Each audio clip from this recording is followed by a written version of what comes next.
अस्सलामुअलैकुम। अदबिस्तान में खुश आमदीद। शैतान अपने शिकंजे में फंसे हुए को हलकान ही नहीं परेशान भी करता है। एक अजीबो गरीब कहानी। मुसन्निफ शकील न्याजी।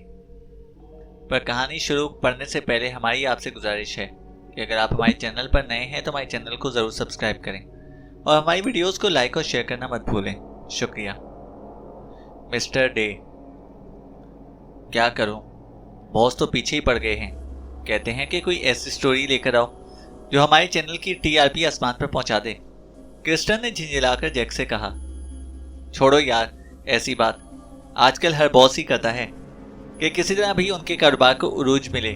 जैक ने विस्की का घोंट लेते हुए कहा, यही तो मसला है कि वो बाकी बॉसेस की तरह नरम दिल नहीं है। उन्होंने मुझे 24 घंटे का वक्त दिया है कि अगर मैं 24 घंटे में दिलचस्प और मिसालेदार स्टोरी ना ढूंढ सकी तो वो नौकरी से फारिग कर देंगे। क्रिस्टन ने दुखी दिल लहजे में कहा, हाँ ये बात ज़रूर परेशान कौन है, लेकिन तुम फिक्र मत करो, मुझे तुम पर भरोसा है। तुम ज़रूर कोई ना कोई स्टोरी ढूंढ निकालोगी और अगर तुम ना ढूंढ पाई और बॉस ने तुम्हें नौकरी से निकाल दिया तो फिर तुम मेरे अखबार की नौकरी ज्वाइन कर लेना। माना कि मैं तुम्हें भारी मुआवजा नहीं दे पाऊंगा जो तुम्हें इस वक्त तुम्हारा चैनल दे रहा है, लेकिन मुआवजा इतना ज़रूर होगा कि जब तक तुम्हें कोई और अच्छी जॉब नहीं मिल जाती इतने तक तुम्हारा गुजारा हो सके। जैक बोला, ओह जैक, तुम कितने अच्छे हो जो मेरे बारे में इतना सोचते हो। अच्छा मैं चलती हूँ, मेरी पहली कोशिश तो ये होगी कि कोई ना कोई स्टोरी ढूंढ ही लूँ, बाकी मसला बात का है, क्रिस्टन ने कहा। तो जैक ने बेख्तियार सर हिला दिया और क्रिस्टन ने होटल के मेन गेट की तरफ कदम बढ़ा दिए। पूरा दिन लंदन की गलियों की खाक छानने के बावजूद भी इसे कोई ऐसा मौजू मिल ना सका जो चैनल पर देखा जा सके। क्या कहानियां रोड पर पड़ी मिलती हैं, क्रिस्टन ने खुद कलामी के अंदाज में कहा, और शाम होने से कुछ देर पहले उसने एक बड़े से जनरल स्टोर का रुख किया। एक सिगरेट का पैकेट और बियर की बोतल दीजिए, क्रिस्टन ने कहा। ओके, सेल्समैन ने कारोबारी अंदाज में मुस्कुराते हुए कहा। 30 पाउंड दे दे मैडम। सेल्समैन ने बियर की बोतल खाकी कागज में पैकेट में डालकर क्रिस्टन के हवाले करते हुए कहा। क्रिस्टन अपने पर्स से रकम निकाल के सेल्समैन को देने लगी कि अचानक एक नौजवान ने धमाके से छोटी बड़ी टॉर्चों से भरा कार्टन काउंटर पर रख दिया। मुझे ये सब चाहिए, इनका बिल बताओ, नौजवान ने जिंदगी के लुत्फ से आरी लहजे में कहा। लेकिन आप इतनी टॉर्चेस का करेंगे क्या, नौजवान सेल्समैन ने हैरानी से पूछा।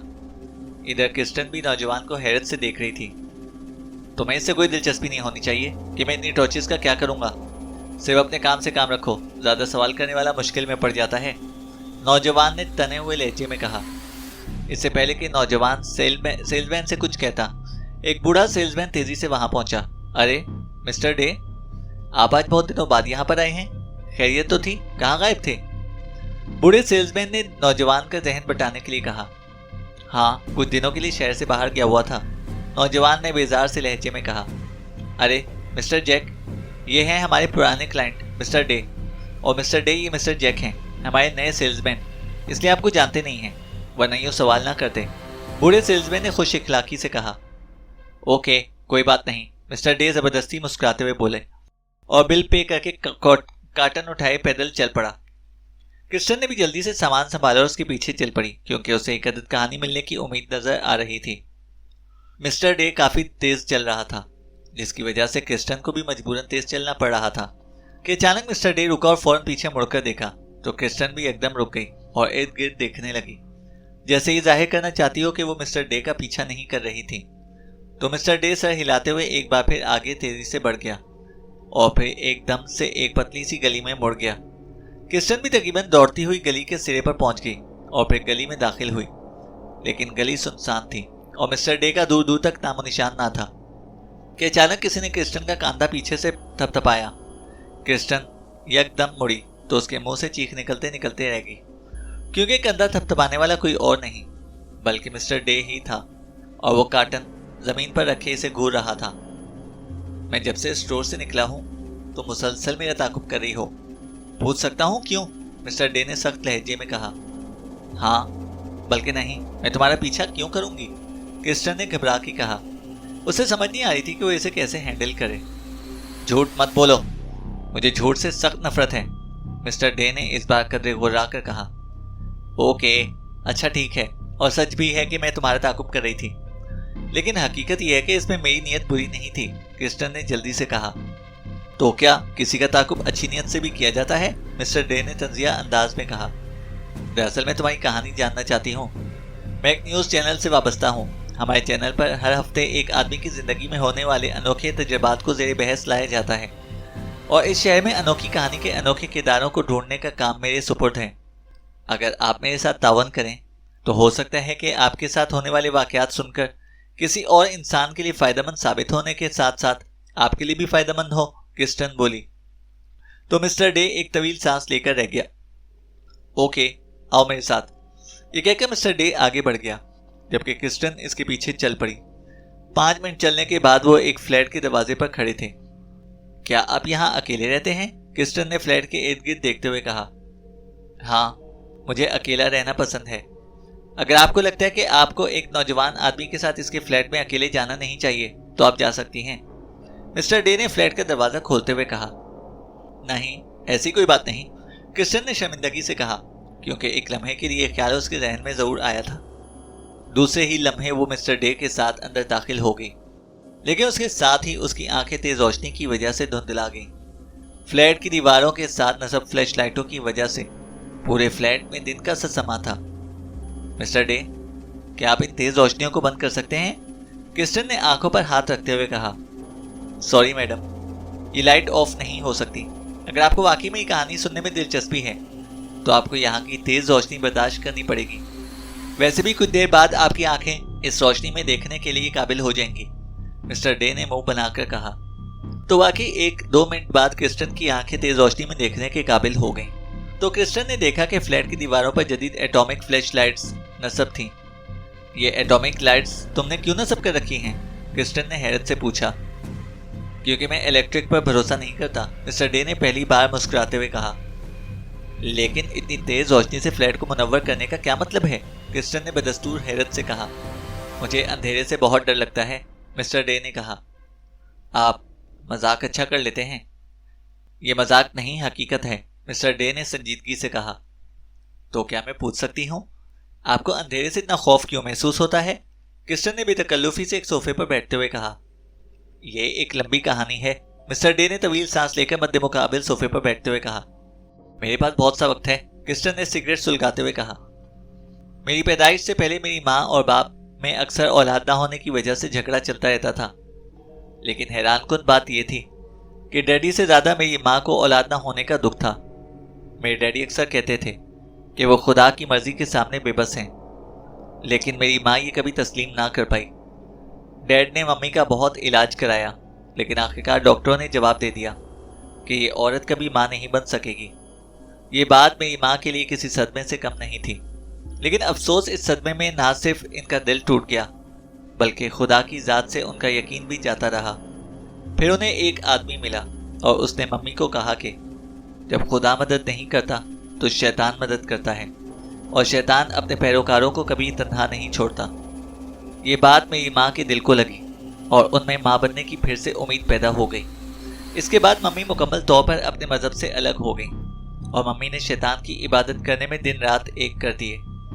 ये सूरत हाल मेरे डैड के लिए काफ़ी परेशान कुन थी। उन्होंने मम्मी को मनाने की बहुत कोशिश की, लेकिन मम्मी ना मानी। एक दिन जब डैड और मम्मी के दरमियान इस बात पर शदीद झगड़ा हुआ तो मम्मी ने लोहे का रॉड डैड के सर पर दे मारा, जिसकी वजह से डैड मौके पर ही हलाक हो गए। और मम्मी ने पुलिस के खौफ से डैड की लाश को लॉन में गड्ढा खोद कर दफना दिया और डैड को लापता मशहूर कर दिया। इस वाक़े के बाद मैं पैदा हुआ। फिर जब से मैंने होश संभाला तो मैंने अपनी माँ को खोया खोया ही पाया। मेरी मम्मी मुझे देखकर कभी मुस्कुराई नहीं। शायद उन्हें मेरी सूरत देखकर मेरी महंगी कीमत याद आ जाती है जो उन्होंने चुकाई थी। आखिर जब मैं 15 साल का हुआ तो एक रात मेरी मम्मी दौड़ती हुई मेरे कमरे में आई और मुझे वो सारी बातें बताईं जो कि उन्होंने अब तक दुनिया से छुपाई थी। और मेरी मम्मी ने मुझे ये भी बताया कि उन्होंने शैतान से एक सौदा किया था। मिस्टर डे यहाँ तक कहकर चुप हो गया। कैसा सौदा? क्रिस्टन के मुंह से बेख्तियार निकला। वो पूरी तरह मिस्टर डे की कहानी में खो गई थी। मेरी मम्मी ने शैतान से इल्तिजा की थी कि वो इसे किसी भी कीमत पर माँ बना दे, तो शैतान ने जवाब में एक शर्त रखी। कैसी शर्त? क्रिस्टन ने मिस्टर डे के रुक जाने पर बेकरार होकर कहा। तो मिस्टर डे एक तवील सांस लेकर रह गया और बोला, शैतान ने शर्त रखी कि जब इसकी यानी मेरी माँ की औलाद 15 साल की हो जाएगी तो वो अपनी औलाद चाहे लड़का हो या लड़की, इसकी दोनों आंखें निकालकर शैतान को सौंप देगी। मेरी माँ इस वक्त औलाद की चाहत में बिल्कुल अंधी हो चुकी थी। उसने बिला झिझक शैतान की शर्त मान ली। फिर मैं पैदा हुआ और जो जो बड़ा होता चला गया, मेरी माँ हर गुजरते दिन के साथ मजीद परेशान होती चली गई। यहाँ तक कि जब मैं 15 साल का होने वाला था तो माँ ने मुझे बताया कि शैतान अंधेरों का हुक्मरान है। वो अंधेरे पर हुकूमत करता है। उसे रोशनी और रोशन किरदारों से सख्त नफरत है। वो कभी भी रोशनी में नहीं आता, वो हमेशा अंधेरों में आता है, क्योंकि वो कोर अंधेरा है। मेरी माँ ने मुझे ये भी बताया कि जब मैं 15 साल का हो जाऊंगा तो शैतान मेरी आंखें लेने आ जाएगा और वो इस वक्त तक मेरा पीछा करेगा जब तक वो अपना मकसद पूरा नहीं कर लेता। इसलिए मुझे पूरी जिंदगी रोशनियों में गुजारनी पड़ेगी, क्योंकि अगर मुझ पर अंधेरे की परछाई भी गई तो मैं शायद जिंदा ना बच सकूं। और फिर एक दिन जब मैं सुबह उठा तो मेरी प्यारी माँ पंखे से झूल रही थी। शायद वो इस गुनाह के एहसास के साथ जिंदा नहीं रहना चाहती थी जो कि उसने डैड को कत्ल करने की सूरत में किया था। माँ तो मर गई, लेकिन उसके मर जाने के बाद से मैंने रोशनियों को अपना ओढ़ना बिछौना बना लिया। उस दिन से मैं रोशनी के धारे में हूँ, इसलिए कि शैतान के हाथ मुझ तक ना पहुंचे। वो कहते हैं ना कि बचने वाले को किस्मत का साथ 100 दिन के लिए चाहिए, जबकि मारने वाले को 1 दिन के लिए दरकार होता है। मैं रोशनियों में महफूज जरूर हूँ, लेकिन मुझे फिर भी हर वक्त शैतान का खौफ घेरे रखता है। मिस्टर डे यहाँ तक कहकर खामोश हो गया, जबकि क्रिस्टन उसे हैरत से देख रही थी। तो क्या आपकी माँ ने आपका नाम मिस्टर डे रखा था? नहीं, माँ ने मेरा नाम पीटर कौंसिल रखा था। आप मुझे पीटर भी बुला सकती हैं, क्योंकि मैं आजकल के नौजवानों की तरह रात को बाहर निकलकर मौज मस्ती नहीं करता, इसलिए वो सब मुझे मिस्टर डे बोलते हैं। मिस्टर डे यानी पीटर ने कहा। तो क्या मैं आपको पीटर बोल सकती हूँ? क्रिस्टन ने मुस्कुराते हुए कहा। हाँ, बशर्ते कि आप मुझे दोस्त बनाना पसंद करें तो, क्योंकि जाहिर है कोई भी आदमी ऐसा बेवकूफ़ नहीं होगा जो ये जाने के बावजूद भी उस आदमी से दोस्ती करे जो हर वक्त शैतान के निशाने पर रहता हो। पीटर ने मुस्कुराते हुए कहा। अरे नहीं, ऐसी भी कोई बात नहीं। आपने मुझे अपना राज बताया तो मेरा भी यह हक बनता है कि आपकी मदद करूं। क्रिस्टन ने मुस्कुराते हुए कहा। आप मेरी कोई मदद नहीं कर सकती, लेकिन मेरे लिए इतना ही काफ़ी है कि आप मेरे बारे में ऐसा सोच रही हैं। पीटर ने कहा तो क्रिस्टन मुस्कुरा पड़ी और उससे मुसाफा करके बाहर की दरवाजे की तरफ बढ़ गई। दूसरे दिन सुबह 10 बजे क्रिस्टन की आंख खुली तो उसने देखा कि उसके सेल पर राफेल की कॉल आ रही थी। क्रिस्टन ने बिस्तर पर लेटे लेटे बंद आंखों से हेलो कहा। अरे, तुम अभी तक सो रही हो? दूसरी तरफ से चीखती हुई आवाज में कहा गया। हाँ, तो कौन सा आसमान टूट पड़ा है? क्रिस्टन ने मुंह बनाते हुए कहा। तुम अपने घर में मजे से सो रही हो और यहाँ बॉस ने पूरे ऑफिस को सर पर उठा रखा है। वो सुबह से एक ही बात पूछे हैं कि क्रिस्टन कहाँ है और वो अभी तक क्यों नहीं आई, वगैरह वगैरह। राफेल की आवाज आई। लगता है कि बॉस की फिर अपनी गर्लफ्रेंड के साथ लड़ाई हुई है। सुबह से ही बहुत गुस्से में है। उससे पहले कि बॉस का गुस्सा 7वें 8वें आसमान तक पहुंचे, फौरन ऑफिस पहुंचो, राफेल ने कहा।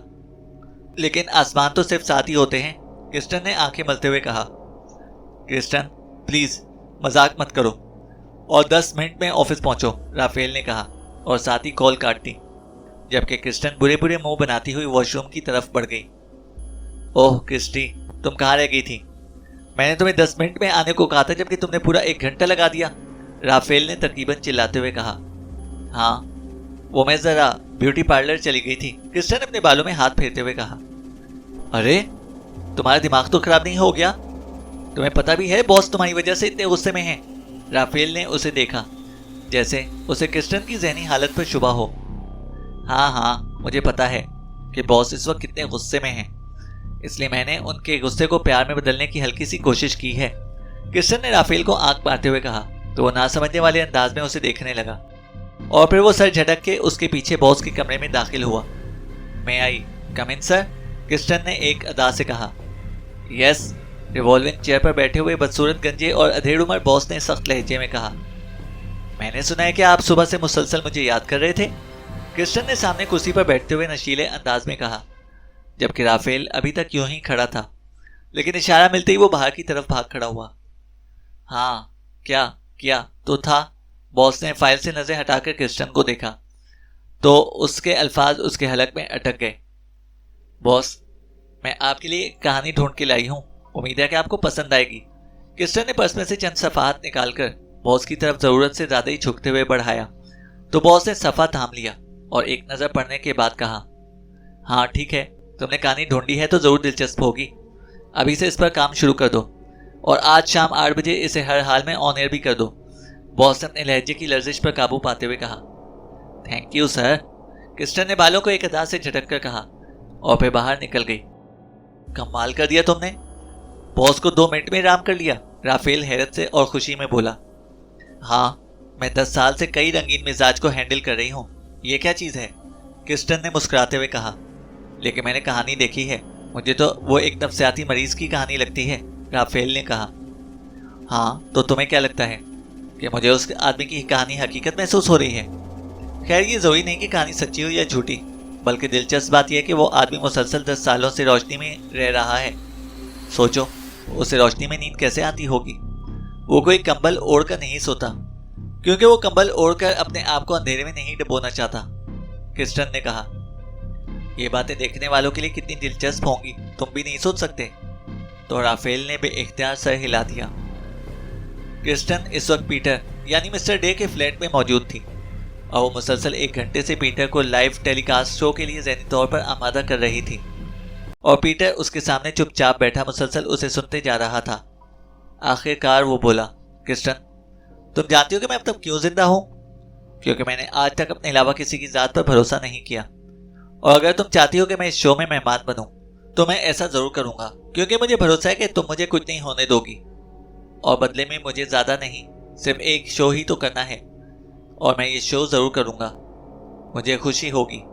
क्या मैं ज़िंदगी में किसी इंसान के काम तो आया, वरना मेरी ज़ात के है क्या, एक चलती फिरती लाश बन गया हूँ, पीटर ने मुस्कुराते हुए कहा। क्रिस्टन को यूँ महसूस हुआ कि पीटर की मुस्कुराहट में हजारों हसरतें और दुख शामिल थे। नहीं, तुम्हें कुछ नहीं होगा। क्रिस्टन को हिम्मत नहीं हो रही थी कि वो इसकी आंखों में देखकर ये बात कह सके, लिहाजा उसने सर झुका लिया, जबकि पीटर उसे खाली नजरों से देखने लगा। हेलो लेडीज एंड जेंटलमैन, इस वक्त रात के 8 बज चुके हैं और हर हफ्ते की तरह इस बार भी आपकी होस्ट आपकी खिदमत में पेश है। इस शहर की हैरतअंगेज कहानी एक ऐसी कहानी है जो आज तक आपने कभी मूवीज में भी ना देखी होगी और ना ही किसी रिसाले में पढ़ी होगी, और इस कहानी के जीते जागते किरदार मिस्टर पीटर उर्फ मिस्टर डे इस वक्त हमारे स्टूडियो में मेहमान हैं। Hello mister day. Sorry mister Peter, कैसे हैं आप? राफेल ने लाइव टेलीकास्ट में ड्रामाई अंदाज में पीटर को मुखातिब किया। मैं ठीक हूँ, पीटर ने ज़बरदस्ती मुस्कुराते हुए कहा। सब ठीक ठाक चल रहा है ना? क्रिस्टन ने साथ वाले कमरे में मौजूद बॉस से पूछा। हाँ, अभी तक तो सब ठीक चल रहा है, बॉस मुस्कुराते हुए बोला। क्या आपने पीटर से किए गए वादे के मुताबिक वहाँ इमरजेंसी फ्लैशलाइट्स लगवाई हैं? क्रिस्टन ने दोनों कमरों के दरमियान बनी कांच की मजबूत दीवार के पार पीटर और राफेल को सवाल जवाब करते देखते हुए कहा। हाँ, लगा दी गई हैं, बॉस ने लापरवाही से कहा तो क्रिस्टन बेख्तियार होंठ काटने लगी। हाँ तो मिस्टर पीटर, आप हमें ये बताएं कि आपको इतनी तेज रोशनियों में कैसे नींद आती है? राफेल ने झटकेदार अंदाज में पूछा। सीधी सी बात है कि आप खुद को जिस माहौल का आदी कर लेंगे, आपको उसी माहौल में नींद आ जाएगी। और वैसे भी आपने सुना होगा कि नींद तो सूली पर भी आ जाती है, पीटर ने संजीदा अंदाज में मुस्कुराते हुए जवाब दिया। हाँ, नींद तो वाकई आ जाती है, राफेल ने हंसते हुए कहा। तो अब वक्त हो चला है फ़ोन कॉल सुनने का, और अब देखते हैं कि नाज़रीन मिस्टर पीटर से क्या सवालात करना चाहते हैं। एक कॉल आ रही है, राफेल ने फ़ोन सेट को देखते हुए कहा और साथ ही बटन प्रेस कर दिया। हाँ जी, कौन है आप और कहाँ से बोल रहे हैं? राफेल ने खुश इखलाकी से पूछा। मेरा नाम डेविल है और मैं अपने पुराने दोस्त पीटर से बात करना चाहता हूँ, दूसरी तरफ से कनकनाती हुई आवाज़ में कहा गया। ज़रूर, आपकी बात मिस्टर पीटर से कराएंगे, लीजिए करें बात। ये कहकर राफेल ने मिस्टर पीटर को इशारा किया कि वो बात करे। हेलो मिस्टर पीटर, कैसे हो? दूसरी तरफ से इसी अंदाज में कहा गया। मैं ठीक हूँ, आप बोलें, आप क्या पूछना चाहते हैं मुझसे? पीटर ने संजीदगी से कहा। मिस्टर पीटर, आपने कभी हॉरर स्टोरी तो पढ़ी होगी, और आमतौर पर स्टोरी के आखिर में भूत चुड़ैल हीरो के हाथों फना हो जाते हैं, लेकिन बदकिस्मती से आप इस कहानी के हीरो नहीं हैं, बल्कि विलन हैं। अब आप पूछेंगे कि हीरो कौन है, तो वो हीरो मैं हूँ, जिससे तुम 10 साल से छुपते आ रहे हो। दूसरी तरफ से बात के आखिर में गुर्रा कर कहा गया। तो पीटर का रंग फक हो गया। ये कॉल काट दो, पीटर ने चीखते हुए लहजे में कहा। हाँ हाँ काटता हूं, राफेल ने घबराते हुए कहा। ओह मेरे खुदा, कॉल नहीं कट रही, राफेल ने कांपते हुए कहा। इमरजेंसी लाइट्स ऑन करो, पीटर ने चीखते हुए कहा।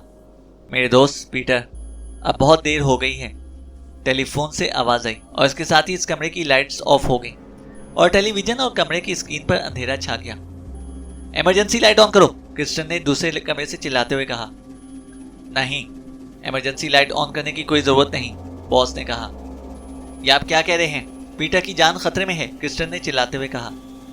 नहीं, उसकी जान को कोई खतरा नहीं है, लाइट मैंने खुद बंद करवाई है। तुम जरा कंप्यूटर पर देखो, हमारी TRD आसमान को छू रही है। इस वक्त 10 करोड़ नाज़रीन हमें बराह रास्त देख रहे हैं, बॉस ने लालची अंदाज में मुस्कुराते हुए कहा। ओह, वो फोन कॉल कौन कर रहा था? अगर आपको लगता है कि वो इंसान है तो आप दुनिया के बेवकूफ़ तरीन इंसान हैं। वैसे भी मैं भूत प्रेत पर यकीन नहीं करता, बॉस ने हंसते हुए कहा।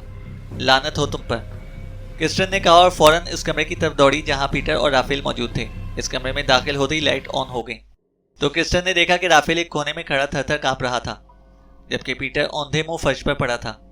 क्रिस्टन धूप निकलते हुए पीटर के पास बैठ गई और जैसे ही उसे सीधा किया तो देखा कि पीटर की दोनों आंखें गायब थीं और आंखों के घड़ों में से खून निकल निकल कर इसके खूबसूरत चेहरे को रंगीन कर रहा था।